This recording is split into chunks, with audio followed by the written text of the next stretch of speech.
mwana Abamakasi yekoze bintu sawa yonna. Dr. Jose Chameleone afuuka jjajja agenda beera nga afuna omuzukulu we asooka.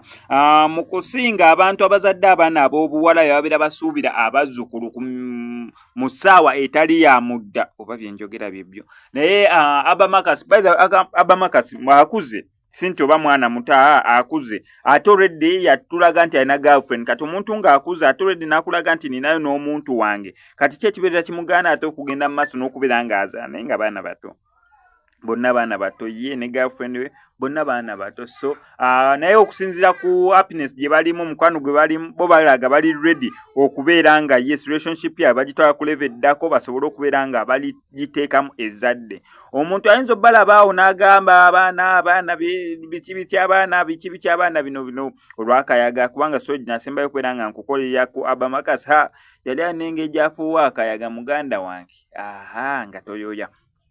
Naye kati relationship yawe bagenda giteekamu ezzadde era bo balaga bali ready and willing to bali committed bulungi nnyo okubeera nga bazaala omwana. So ate weekanga relationship y'abano ne bazaala omwana ne bawangaala babiri nnyo ne bakuza bulungi nnyo omwana waabwe compared ku bana abali serious bali kirasi mbwe ebintu byaffe biri cooperative byaffe relationship yaffe tugitegerera. Weekanga eyo relationship eganye ate y'abana bakula buli kye basanze, kubanga banino kapo y'abano ekibasala mu maaso kibakola. Tugule emmotoka enkeera nga bagitumya, tunywemu ku shisha, tugende shopping, kyebaagala kyebakola mu time gye bakirowoolezaako okubeera nga kikola.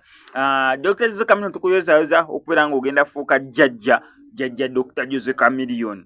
Olabe bakukubako abalongo nofuuka jjajja Ssaalongo Dr. Jose Chameleone. Lwaki by the way bajjajja bote anyway leka nemegenda ye wano ko Max Media kankusaba subscribing onyege notification bell tujja kola missing updates naddala nga zino.